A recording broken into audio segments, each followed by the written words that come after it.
नमस्कार, India voice देख रहे हैं आप। मैं आपके साथ ज्योति निषाद। बढ़ते हैं खबरों की ओर, जहां पानीपत के गोहोना रोड NFL राजबाहे पर छठ महापर्व का कार्यक्रम का आयोजन हुआ। पूर्वांचल की 3 संस्थाओं के पदाधिकारियों ने मिलकर कार्यक्रम किया, जहां गायक और सांसद मनोज तिवारी भी मौजूद रहे। हरियाणा तेरा जिया तू 1000 साल जिया हो, पानीपत के नौनिहाल छठी मैया से अपने सूर्य देवा से मन में आस लगा के आपन भाव पुरावा ये भैया भैया भैया भैया।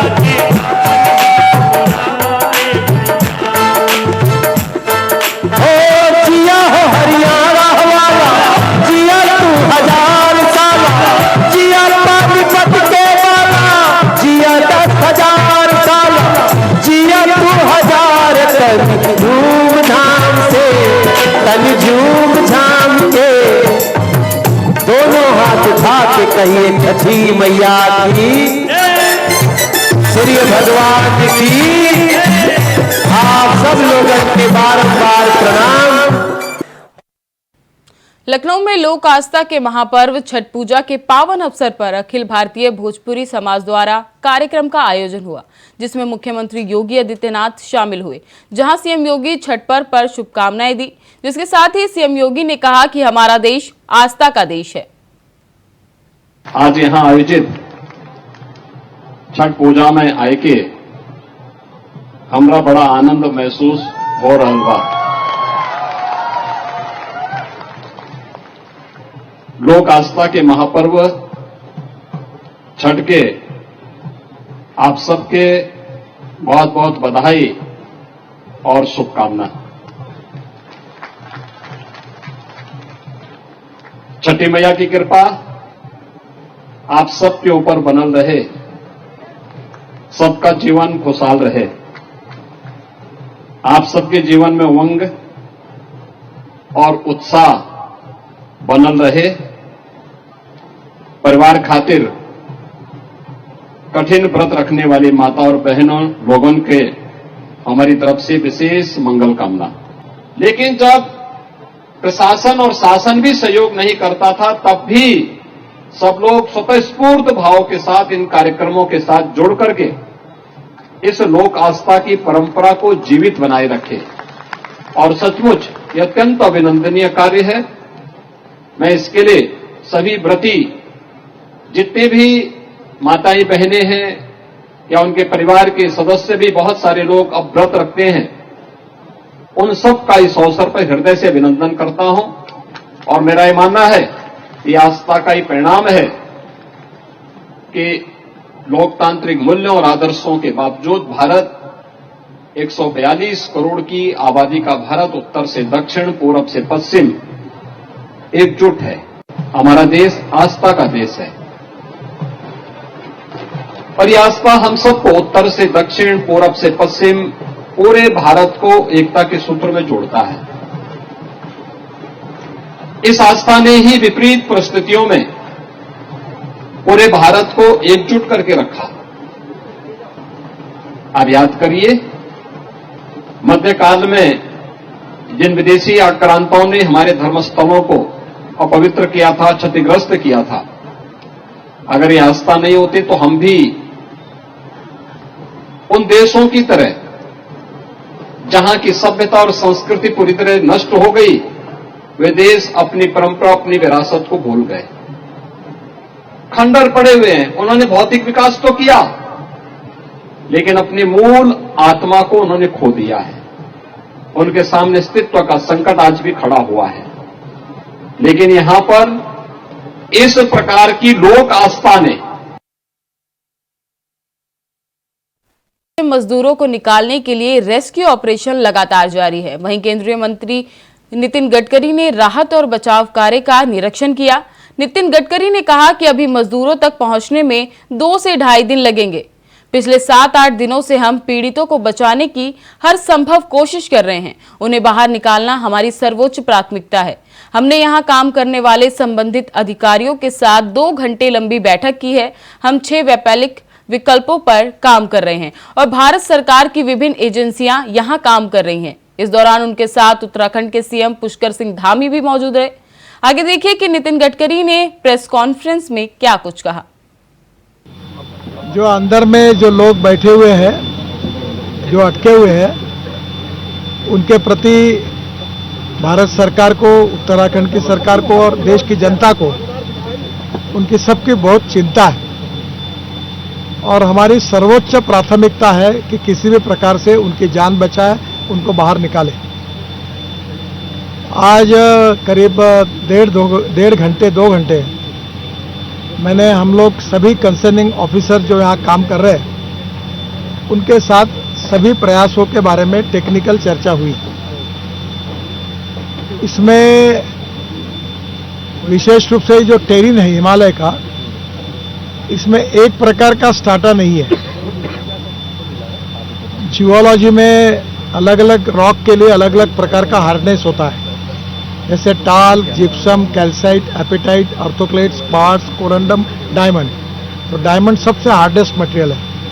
यहाँ क्या है कि बीच में सॉफ्ट है, एकदम हार्ड है, तो स्वाभाविक रूप से दिक्कतें बहुत आ रही है और हमने अभी इसके लिए करीब 6 विकल्प लोगों ने दिए, 6 विकल्पों पर काम कर रहे हैं।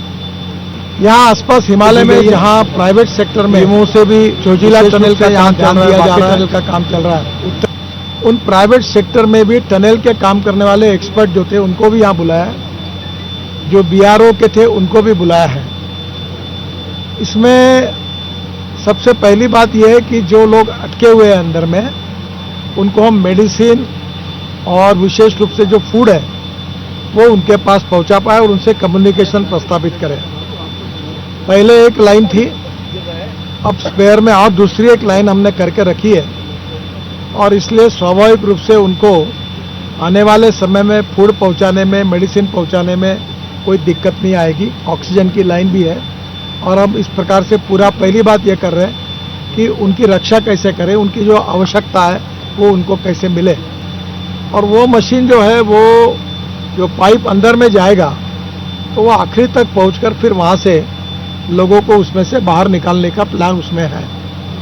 वर्टिकल भी 3 प्रकार के प्रयास है, उसके भी हम कर रहे हैं। हमने कोई प्रयास ऐसा नहीं रखा कि जो हमको नहीं कर सकते। हमने सब प्रकार के प्रयास किए। पहली प्रायोरिटी है उनकी जान बचाना और जल्द से जल्द उनको बाहर निकालना।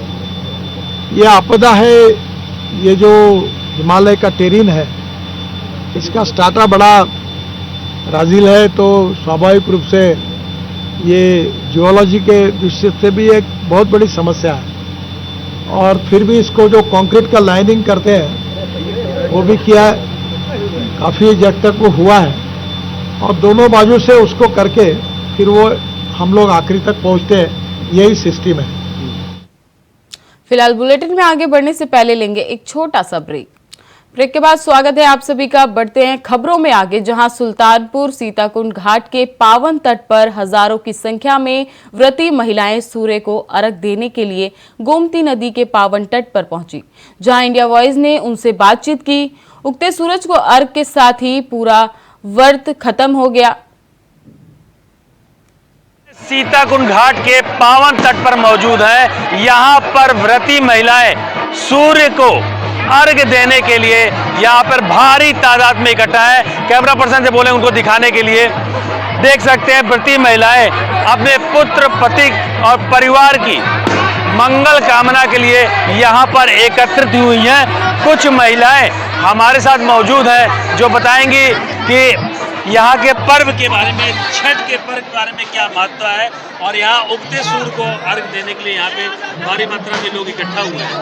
क्या कहना चाहती है इसके बारे में? बहुत अच्छा लगता है दिखने में, सब लोग इतने सारे आए हैं, भीड़ लगी है। साल से पर्व का वेट करते हैं कि कब आए, फिर से आए और सबकी सलामती के लिए छठ पूजा मनाते हैं। और हम लोग यहाँ पे 2 बजे आए हैं, जिसमें 7 बजे भगवान जी दर्शन दिए हम लोग को, सूर्य भगवान जी, और उनको अर्घ दिए हम लोग और काफी अच्छा लगता है यहाँ पे आके। कब ये व्रत को तोड़ा जाएगा? अर्घ देने के बाद? हाँ, अर्घ देने के बाद ही तोड़ा जाएगा। कंफर्म नहीं, हम नहीं तोड़ देंगे। सूर्य को अर्घ देने के लिए सुबह का पहर है और भी लोगों से बात करेंगे हम। ये सूर्य को अर्घ देने के साथ आप यहाँ पे इकट्ठा हैं। जैसा कि आप देख रहे हैं, भारी तादाद में, बड़ी संख्या में सीताकुंड घाट पर व्रती महिलाएं इकट्ठा हैं अपने परिवार की मंगल कामना के लिए। सुल्तानपुर से शैलेश श्रीवास्तव, इंडिया वॉइस। दिवाली वाले दिन उत्तरकाशी में हुए टनल हादसे को लेकर सियासत तेज होती दिख रही है, जहां 8वें दिन भी रेस्क्यू ऑपरेशन लगातार जारी है। लेकिन जैसे जैसे दिन बीतते जा रहे हैं, वैसे वैसे मजदूरों की जान का खतरा भी बढ़ता जा रहा है। तो वहीं अब सपा अध्यक्ष अखिलेश यादव ने इस पर ट्वीट कर बीजेपी पर निशाना साधा। उन्होंने लिखा है कि उत्तरकाशी की सुरंग में फंसे सभी मजदूरों को सुरक्षित बाहर निकालने की जिम्मेदारी भाजपा सरकार की है। संकट की इस घड़ी में अन्य मजदूरों के साथ उप्र के 8 मजदूरों के परिवार के साथ हम सबका साथ खड़ा होना उनके मनोबल को बढ़ाएगा। उम्मीद है कि चुनाव प्रचार में व्यस्त भाजपा के मुख्यमंत्री जी इनके लिए आपातकालीन बैठक बुलाकर यथाशीघ्र कोई निर्णय लेंगे, अखिलेश यादव ने ट्वीट किया।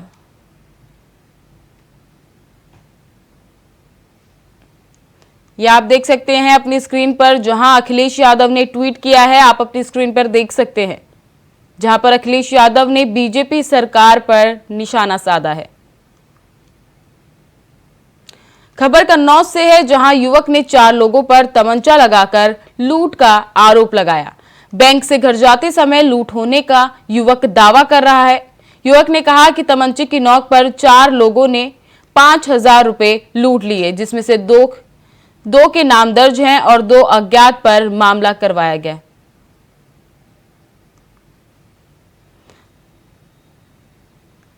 आर्यावर्त ग्रामीण बैंक से सीएसपी पद पर तैनात पीड़ित।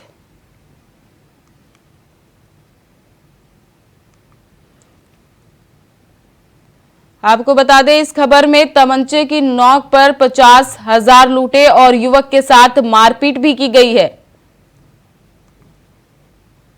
हमारे साथ कल लूट हुई थी लगभग 4:45 बजे झंडा तले रोड पे। उसमें 2 लोग तो अड़ंगापुर के, मतलब नाम उनका मालूम है, एक रिशु और एक नीरज, और 2 अज्ञात में थे। हमारी कंपनी ने तमंचा लगाया और मेरे रुपए 50,000 ओडी के थे बैंक के, और एक मेरी अंगूठी थी वो छीन ली और अपनी बाइक छोड़ के भाग गए। वहाँ से जब कुछ लोग दौड़े, वहाँ से 30-40 लोग कागजियानी मोहल्ले के, तब वो गाड़ी छोड़ के भाग गए। वो गाड़ी कोतवाली में आ गई है शाम को। कहाँ से कहाँ जा रहे थे आप? हम जा रहे थे, बैंक से जा रहे थे अपने घर के लिए, मीनापुरा गाँव के लिए। बैंक में क्या करते हैं? बैंक में ड्यूटी करते हैं। काहे की? सीएसपी की। हाँ, तो बैंक का था। खबरों में आगे बढ़ते हैं, जहां फिरोजाबाद के थाना मक्खनपुर क्षेत्र से एक वीडियो वायरल हो रहा है, जहां पुरानी रंजिश के चलते दबंग मारपीट और पथराव फायरिंग करते नजर आ रहे हैं, जिससे इलाके में दहशत फैल गई।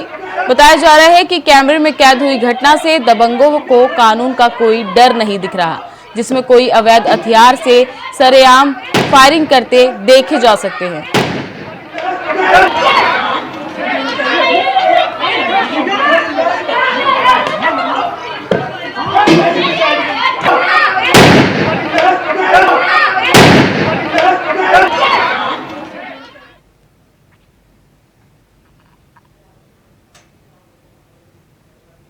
खबर चंदौली से है, जहां नहर किनारे एक युवक का शव मिला। वहीं परिवार वालों ने हत्या का आरोप लगाया। बता दें कि शराब पिलाकर हत्या करने का आरोप लगाया। परिजनों ने नामजद लिखित तहरीर दी है, तभी पुलिस मुकदमा पंजीकृत करके कार्यवाही में जुट गई। घटना सदर कोतवाली क्षेत्र के जमनीपुर गांव की बताई जा रही है।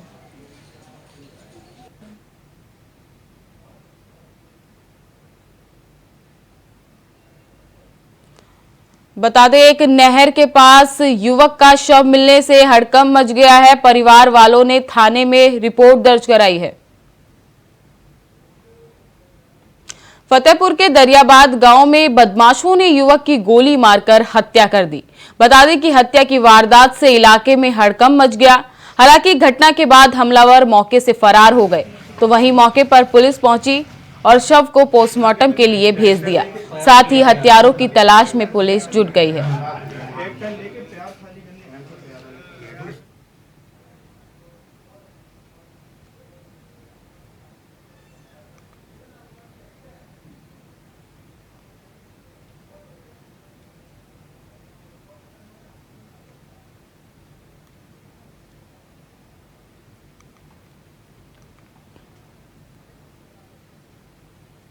क्रिकेट वर्ल्ड कप फाइनल में ऑस्ट्रेलिया से भारत की शानदार शर्मनाक हार के बाद भावुक हुए लोग सड़क पर उतर आए और टीवी सड़क पर फोड़कर प्रदर्शन किया। जहां वर्ल्ड कप में सबसे दमदार प्रबल दावेदारी पेश करने वाली भारत टीम की जीत के लिए हर कोई अहमदाबाद के नरेंद्र मोदी स्टेडियम में हुए मैच की हर बॉल पर टकटकी लगाकर सब कुछ छोड़कर क्रिकेट देख रहा था। लेकिन भारत को जब हार मिली तो देश के करोड़ों क्रिकेट प्रेमियों की आस टूट गई। हर तरफ दिवाली के बाद गमगीन माहौल बन गया।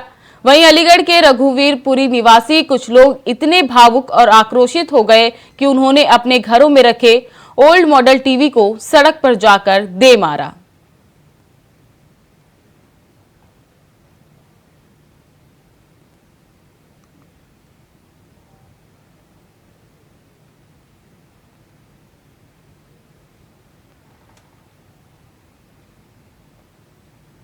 बिजनौर के शेरकोट थाना क्षेत्र के नेशनल हाईवे 74 पर हादसा हो गया, जहां गन्ने से भरे ट्रक ने पुलिस की गाड़ी को जोरदार टक्कर मार दी, जिसमें कोतवाली सहित 3 पुलिसकर्मी घायल हो गए।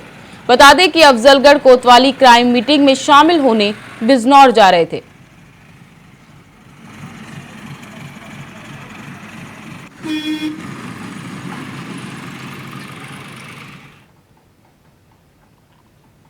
खबर दिल्ली के रोहिणी से है, जहां एक डीटी बस अचानक बेकाबू होकर पलट गई, जिसमें 3 से 4 लोग घायल हो गए। बता दें कि घायलों को इलाज के लिए जिला अस्पताल में भर्ती कराया गया। बताया जा रहा है कि एक बाइक सवार को बचाने के चलते यह हादसा हुआ। मौके पर पहुंची पुलिस ने क्रेन की मदद से बस को उठाकर अपने कब्जे में ले लिया और जांच में जुट गई।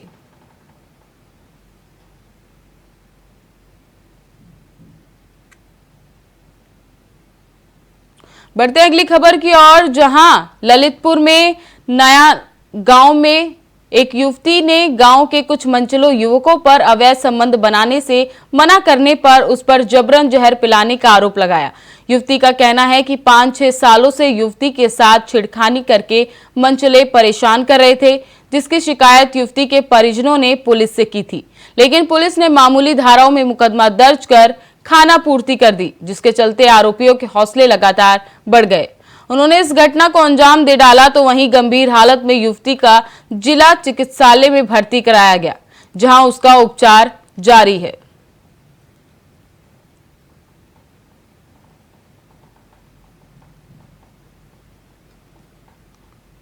खबर बंदायूं से है, जहां एक युवक को रस्सी से बांधकर पीटने का वीडियो सोशल मीडिया पर वायरल हुआ। मामूली कहासुनी पर शराबी युवक को बांधकर पीटा। वहीं मारपीट में युवक के पिता और भाई बचाने आए तो उन्हें भी पीटा गया। पीड़ित परिवार ने थाने में तहरीर देकर मुकदमा दर्ज कराया। मामला उत्सहित थाना क्षेत्र के खेड़ा जलालपुर का है।